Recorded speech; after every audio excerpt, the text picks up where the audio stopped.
Welcome back. The rain has begun to fall over downtown Macon. If you look at our 41 NBC camera, you can see that. Also, if you're looking at the Piedmont camera, probably saw a little bit of lightning. So indeed, some rain just now beginning in downtown Macon. We were also seeing a little bit of rain along I-75 in Monroe County. So here's a better look at what we're seeing. Not much around the region. A little bit of shower in Washington County, a little bit over in Hancock County, but Monroe County, Bibb County, and Jones County is where we are seeing the most concentration of rain right now in middle Georgia. Now, outside of that, there is plenty of rain elsewhere in the state. Seeing a lot of storms in South Georgia. There's some flood watches out along the coastline as well as the Florida-Georgia line, but no flood watches here in middle Georgia. So don't need to worry about that with these storms. All of a sudden, hey, that storm is gone, right? Beryl is just disappearing here. That's because the sun's setting. But I switched over to the infrared satellite, and we had a great view of this absolute monster of a storm, which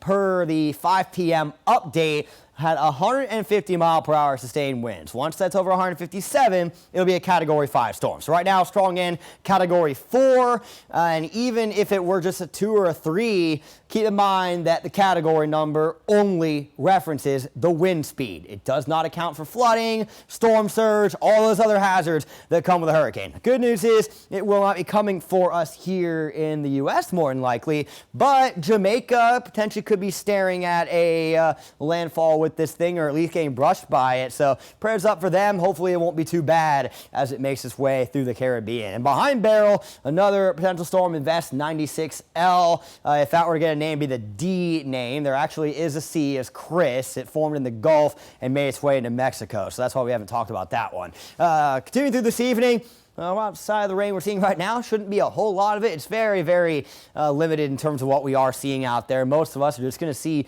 partly cloudy skies rolling through tonight and temperatures down into the mid-70s. I do think it's going to mainly be mid-70s. There's not going to be upper 60s. It's just too muggy. A lot of cloud cover. Now, we've been seeing lows of 74, 75 over the weekend here in Macon. I just don't think we're going to be seeing those overnight conditions drop. Keep in mind, dew points are firmly in those mid-70s, and you aren't going to see your low temperature dip below whatever your dew point is. So as we continue forward, again, not a whole lot left in terms of rain, but a shower or two overnight cannot be ruled out. For our Tuesday, I expect a lot of cloud cover. Highs will be a little better, upper 80s, low 90s. However, heat indexes are probably still going to be mid to upper 90s, so it is still going to be sticky out there. And in terms of rain chances, I do not think this is being aggressive enough. I do have us at 30% tomorrow, so about a third of the region should see isolated thunderstorms or a shower, but it's still not like everybody's going to get rain. Again, 30%, still only a third.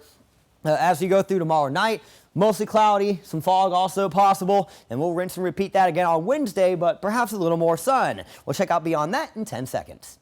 The 41 NBC AccuWeather 7-day forecast is presented by Volume Chevrolet. So we've got some isolated storm odds next couple of days. Our lowest odd for rain this week is Independence Day, which is good because that's when, of course, those fireworks shows are going to be going on, and the rain odds will come back up a little bit over the weekend, and we'll keep it in the mid-90s.